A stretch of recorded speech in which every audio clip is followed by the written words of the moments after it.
চাওক ইয়াৰ বাবে আমি ইমান দূৰৰ পৰা আহিলো বিশ্বজিতৰ ঘৰত দি দিলোঁ আৰু মই আহি পেলাই ঘৰতে আছিল ঘৰতে আহাতে এইখিনি আহিছে বাছ ধৰছে আৰু বাছ শেষ আৰম্ভ কৰিলোঁ। তো হে গাইজ স্বাগতম জিআৰপি ৰফিকুল। তো আজি যাই আছোঁ ভাইৰাল বিশ্বজিতৰ ঘৰলৈ আৰু বিশ্বজিতৰ ঘৰলৈ যাবলৈ মই লৈ ল'লোঁ চাইকেল, যিহেতু ইমান দূৰত নহয়, মাত্ৰ 3 কিলোমিটাৰ।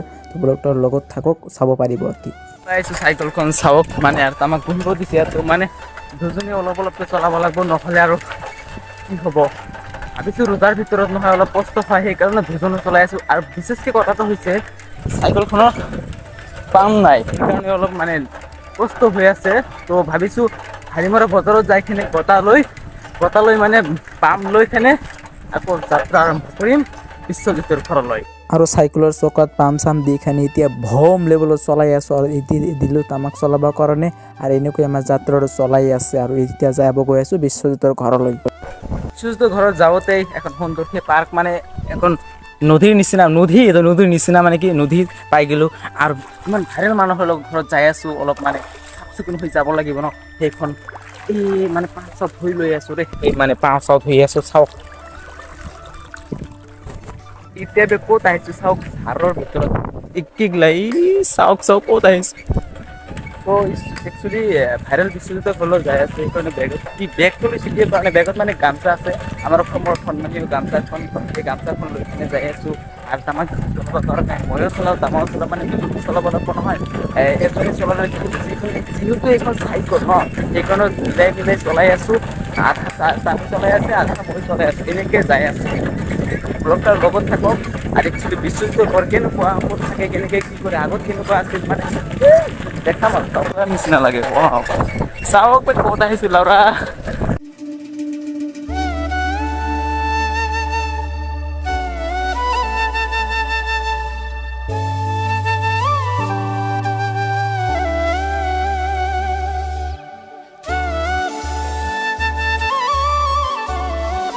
পাই গ'লোঁ ৰেল লাইন, এদি ৰেল লাইনটো ক্ৰছ কৰি খানি আমাৰ যাব লাগিব বিশ্বজিতৰ ঘৰলৈ। অলৰেডি পাই গ'লোঁ বিশ্বজিতৰ ঘৰ, চাওঁ কালী মন্দিৰ, আৰু এইটোৱে হ'ল বিশ্বজিতৰ ঘৰ। অলৰেডি পাই গ'লোঁ ভাইৰেল বিশ্বজিত। আৰু কি কল দিদি সেই চাওক ইয়াৰ বাবে আমি ইমান দূৰৰ পৰা আহিলোঁ আৰু চাওক মানে বহুত কষ্ট সি ডিম্পুদাৰ আৰু কি মানে ইয়াতে আহিলোঁ আমি। আৰু আহি খানে যেতিয়া দেখিলোঁ এই কাম ষ্টাৰ্ট কৰা নাই, কাম ষ্টাৰ্ট কৰিব আৰু এতিয়া হ'ল বিশ্বজিত ইয়াতে থাকে আৰু ভাইৰেল মানে যি ডিম্পুতা আৰু বহুত কেইটা ভাল এই মূৰ্তিকেইটা চাওক, এইকেইটা চাওক। আৰু আজি সিংকৰ ৱাও যিকেইটা পাইছোঁ আৰু মানে গোটেইকেইটা মিচিংকেইটা। আৰু এটা বাছ ষ্টাৰ্ট কৰি আছে, এটা বনাই আছে, ৰং চং কৰিবৰ কাৰণে বাকী আছে, এটা ৰং কৰিব। আৰু এইগিলাটো বনাই থৈ দিছে আৰু চাওক এইগিলা।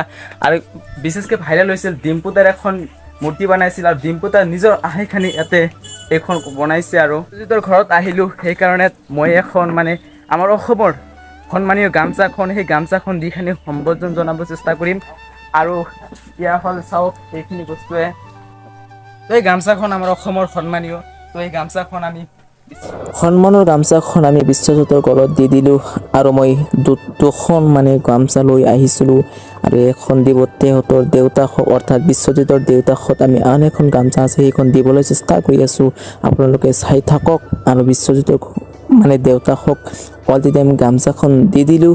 আৰু এই গামছাখন দিওঁতে মোক সম্বৰ্ধনা জনাই ভাল পালে। আৰু এনেকৈ আৰু আমাৰ ইয়াতে বিশ্বজিতক আপোনালোকে ছাপোৰ্ট কৰক।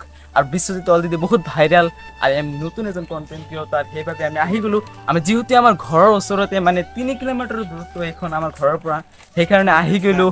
আৰু একচুৱেলি কি ক'ম মানে ভাইৰেলৰ লগত আহি খানি বেলেগ কিছু আৰু তাতো হৈছে, যিহেতু ক'ব নোৱাৰে না মুখৰে, আৰু কোনেও ক'ব নোৱাৰে, আৰু কাণৰো শুনও নোৱাৰে, সেইকাৰণে অলপ ডিষ্টাৰ্ব হৈছে। কাৰণ এটাই বহুত কিছু আৰু চাওক এইগিলা আন্দাজ আৰু ইয়াতে আছে। আৰু এই বিশ্বজিত দেউতাৰ মই একচুৱেলি ক'ব খুজিছিলোঁ যে আপোনাৰ যে ৱাইফ আছে সেইটো হাতীয়ে যে মাৰি পেলাইছিল, সেইটাই মানে ভাইৰেলৰ লগত যাই কাৰণে কি ক'ম মানে কথাই পাহৰি গৈছিলোঁ, সেইকাৰণে উল্টা কৈছিলোঁ। মাছে আহি পেলাই ঘৰতে আছিল ঘৰতে আহাতে এইখিনি আহিছে বাছ ধৰছে আৰু বাছ শেষ। তো দুখৰ কথা, আৰু বহুতে মানে হাতীয়ে মাৰি পেলাইছে। মানে বিশ্বজিতৰ মাকক হাতীয়ে মাৰি পেলাইছে, সেইকাৰণে কৈছে হাতীয়ে মাৰি পেলাইছে, কি কৰিব আৰু অকলে এতিয়া আছে দেউতা আৰু বিশ্বজিত দুজনেই ঘৰত মানে ঘৰত থাকে। আৰু মানে যাক কিবা কি দিয়ে আমাক সকলোৱে বস্তু দিছে, কিন্তু এই বিশ্বজিৎ যিটো টেলেণ্ট দিছে সেইটো আমাক দিয়া নাই। মানে ঈশ্বৰ এনেকুৱা এটা বস্তু আমাক সকলোৱে বস্তু দিছে। মানে চাওক ইমান এটা মানুহক দেখি দেখি আপুনি যদি আহে আপোনাক চাইছে আপোনাক আৰ্ট কৰি দিব। চাওক কেনেকুৱা এটা কৰি দিছে। আমাৰ গোৱালপাৰা যে এনেকুৱা এজন মানুহ আছে গৰ্বৰ বিষয় আৰু এই বিশ্বজিতৰ আপোনালোকে কণ্টেক্ট কৰে। এখন মূৰ্তি বনাবৰ কাৰণে 3,000 পৰা 4,000 টকা পৰি যায় আৰু বহুত বেছি ভাইৰেল হৈ গ'ল। মানে ডিম্পু তাৰ এখন বনাই গৈছে। দেউতাকৰ পৰা জনাব একচুৱেলি যে এখন মূৰ্তি বনাওঁতে কিমান পইচা লয় আপুনি? সেইটো নালাগে যিমান ইমান আৰু তাৰ কি নালাগে পইচা দিলে হ'ল মানে যে যিহেতু মজুৰিটো দিব লাগে আপোনালোকে কষ্ট যিমান কষ্ট কৰে এইবিলাক কাঠ দি মানে সঠিক মূল্যটো নাপায়। সঠিক মূল্য যিখিনি পাবলগীয়া হয় সেইখিনিও নাপায়। ইমান কষ্ট কৰি বনা সেইটোও নাপায়। আৰু চাওক এইখন বাইক চাকহে আছে তাৰো আৰু মই মানে শুনিব কাণতো শুনিব নোৱাৰে, সেইকাৰণে মই পিছত লিখি দিলোঁ। সেইটা মানে বুজি খানি অলপ চালে আৰু কি পালে বহিব দিলে অলপ ৰেষ্ট লৈ খানি আকৌ ঘৰত যাবৰ কাৰণে চেষ্টা কৰি আছোঁ। এই বিশ্বজিতৰ ঘৰৰ পৰা আকৌ যাব লগা হ'ল ঘৰত। আৰু বিশ্বজিতৰ কথা আৰু কি ক'ম, মানে আমাতকৈ আপোনালোকে বেছি ভালকৈ জানে বিশ্বজিতৰ বিষয়ে। ইমান কষ্ট কৰি ইমান আগতে মানে বহুত কষ্ট কৰি ইমান ভাইৰেল হৈ গৈছে। আজিকালি টকা পইচাৰ ইমানো প্ৰব্লেম নহয়, মানে ভাল চলে আৰু কি চলাই আছে গোটেইকেইটাই। মানে বিশ্বজিতে ঘৰখন চলাই আছে এনেকৈ। আৰু আপোনালোকে যদি বিশ্বজিতৰ লগত কণ্টেক্ট কৰিব খোজে তেনেহ'লে মই ডিছক্ৰিপশ্যনত নাম্বাৰটো দি দিম আৰু স্ক্ৰীণত নাম্বাৰটো চাইছে সেইটো কণ্টেক্ট কৰিব পাৰিব। যিহেতু বিশ্বজিতে কথাও ক'ব নোৱাৰে আৰু শুনিব নোৱাৰে, সেইটো আপোনালোকে কি কৰিব মানে হোৱাটছআপত যাইখানে আপোনাৰ ফটোটো পঠাই দিব, আপোনাৰ মূৰ্তি বনাই দিব। আপুনি যেনেকৈ লাগে সেনেকৈ বনাই দিব।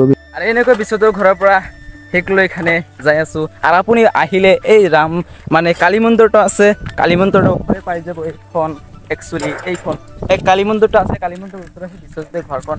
বিশ্বজিত মানে কি ক'ম আৰু ইমান ভাইৰেল মানুহৰ লগত লগ কৰি পাই নাই বহুত ভাল লাগিলে বিশ্বজিতৰ লগত দেখা কৰি। মানে একচুৱেলি আমাৰ লগত কি আছে ইয়াৰো বহুত ভাল লাগিছে, আমাৰো ভাল লাগিছে। একচুৱেলি বিশ্বজিত ইমান ভাল মানুহ আপুনি এবাৰ আমি যদি মুখেৰে ক'ব পাৰিলেহেঁতেন, এই ভাষাকেইটা প্ৰকাশ কৰিব পাৰিলে তেনেহে বুজিব পাৰিলে যে একচুৱেলি তাৰ কথাকেইটা কিমান ৰষ্টিং টাইপৰ হয়। আৰু এইবাবে এই ৰাস্তা দি মই যাই আছোঁ ঘৰলৈ। এই ৰাস্তাতে মানে ইমান বেছি কি ক'ম আৰু ইমান ভাইৰেল মানুহৰ লগত লগ কৰি না মই কথা পাহৰি গৈছিলোঁ বেগেলা। এনেকৈ ভাইৰেল বিশ্বজিতৰ ঘৰৰ পৰা আহি গ'লোঁ আৰু ইয়াৰে ব্লগটো শেষ কৰিব লগা হৈছে। আৰু অতি সোনকালে লগ হৈ আছে নেক্সট এখন ব্লগ লৈ। নেক্সট এখন ব্লগ চাবলৈ মোৰ চেনেলখন ছাবস্ক্ৰাইব কৰি বন্ধু লাইক কৰি পাছত থাকিবা।